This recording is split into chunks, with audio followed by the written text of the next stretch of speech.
కోవెట్లో ఎప్పుడు చూసినా కూడా చికెన్ మటన్ చేపలు తప్ప వేరే పంచాయతీ ఉండదు. ఇప్పుడు నేను తినే పుల్ల చికెన్ ముక్కల్ని కోవెట్లో షిష్ తౌక్ అని అంటారు. ఈ చికెన్ ముక్కల్ని నేను ఎలా చేసుకున్నానో ఇప్పుడు చూపిస్తా చూడండి. ముఖ్యంగా ఈ చికెన్ ముక్కల మధ్యలో పెట్టడానికి 3 రకాల క్యాప్సికం అలాగే వైట్ ఆనియన్ అయితే కావాలి. కోవెట్లో 3 రకాల క్యాప్సికం అయితే ఉంటది. Red, yellow, green.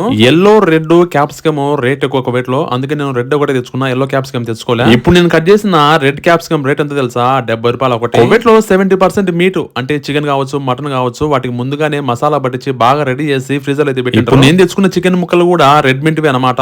కాకపోతే మనమే సొంతంగా మసాలా పట్టి చేసుకుంటే సూపర్ గా అయితే ఉంటది. ఒక పుల్ల తీసుకొని ఆ పుల్లకు chicken, red capsicum, green capsicum వేసి పసా పొడవడమే. ఈ పుల్లలు కూడా ఊరికి ఏం రావు, కొనుక్కోవాల్సిందే సూపర్ మార్కెట్. ఒక ప్యాకెట్ లో 12 పీసులు అయితే ఉన్నాయి చికెన్ ముక్కలు. అది వచ్చేసి దినారు రూపాయి ఎంతో ఉంది, అంటే 300 రూపాయల పైన ఎన్ని డబ్బులు. ఈ చికెన్ ముక్కలను ఎయిర్ ఫ్రై లో గానీ లేకుంటే ఓవెన్ లో గానీ ఫ్రై చేసుకోవాలి. ఒక 10 నిమిషాల తర్వాత చూడండి ముక్కలు ఎంత బాగా ఫ్రై అయిపోయినాయో. తినాలనిపించి ఏదో అలా ట్రై చేసినా